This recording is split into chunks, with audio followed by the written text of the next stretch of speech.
هي لسه مصر مش مهتمة بمشروعات الإنتاج الحيواني؟ أنا مصطفى الغريب ودي فيديوهات السؤال الصح.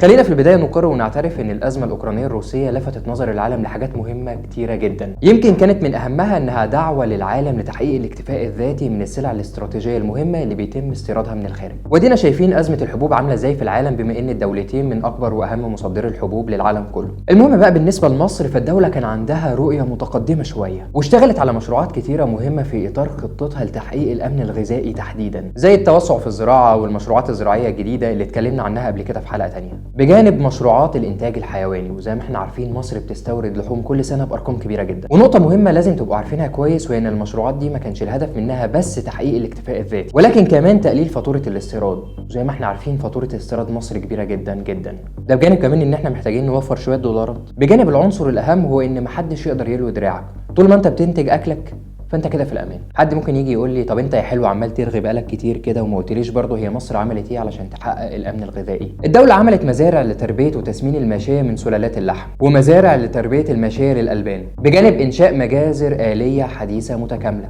بالاضافه لمصانع لمختلف منتجات الالبان، ومصانع كمان لمنتجات اللحوم. حد ممكن يجي يقول لي طب ما تقول لنا مثال على اي حاجه من الحاجات دي، ولا هو سر يعني؟ اقول له لا خالص، لا سر ولا حاجه، وهقول لك على كل اللي انت عايزه، بس كمل معايا. في شهر 6 اللي فات الرئيس السيسي افتتح مجمع الانتاج الحيواني والالبان المتكامل بمدينه السادات في محافظه المنوفيه. المجمع ده اتبنى على مساحه 1000 فدان، باجمالي 5000 راس حلاب بطاقه 150 طن لبن في اليوم، و3000 راس تسمين بطاقه 1.5 طن لحم حي في الدوره الواحده. هقول لك معلومه سريعه كده علشان تعرف برضو الموضوع كبير قد ايه. المجمع ده بيضم 6 مزارع فرعيه، منهم 5 مزارع حلاب، ومزرعة للتسمين، ومركز علمي بيطري للأبحاث والتدريب، ومستشفى بيطري، ومبنى للولادة، ومبنى للتلقيح الصناعي، ومزارع لتربية المواشي بكل أنواعها، ده بجانب مجازر آلية حديثة ومتكاملة، وكمان مصانع لمختلف منتجات الألبان. يعني ده صرح عملاق متكامل. وعايزك كمان تركز لأن ده مشروع واحد من ضمن مشروعات كتيرة، ده غير مشروعات الإنتاج السمكي اللي هنتكلم عنها لوحدها في حلقة تانية. طيب هي إيه أهمية المشروعات دي؟ المشروعات دي بتعمل على توفير منظومة متكاملة في مجال تنمية الثروة الحيوانية والأنشطة المتعلقة بها، وده لتعظيم العائد من نتائج ومكونات المشروع من خلال تطبيق احدث الطرق العلميه في تنفيذها وادارتها، وكمان المساهمه مع اجهزه الدوله المعنيه في تقليل الفجوه الغذائيه في واحد من اهم مصادر البروتين الحيواني، وكمان توفيره بالكميات والجوده والاسعار المناسبه وبما يتناسب مع متطلبات النمو السكاني في مصر. والعنصر المهم كمان هو خفض معدلات الاستيراد لبعض السلع الغذائيه الهامه زي اللحوم والدواجن وبعض منتجات الالبان، وده توفيرا لحجم الانفاق من النقد الاجنبي. وعندك كمان المساهمه في تنفيذ المشروعات الانتاجيه اللي بتدعم الخطط التنميه في مصر، وبتعزز من امنها القومي، وفي مقدمتها الامن الغذائي للمواطنين، وكمان بيوفر كتير من فرص العمل المتنوعه لكل المستويات والمؤهلات. حد هنا ممكن يجي يقول لي يا عم بطل هري، مشروعات ايه بس؟ هو انا كمواطن استفدت ايه من كل الحاجات دي؟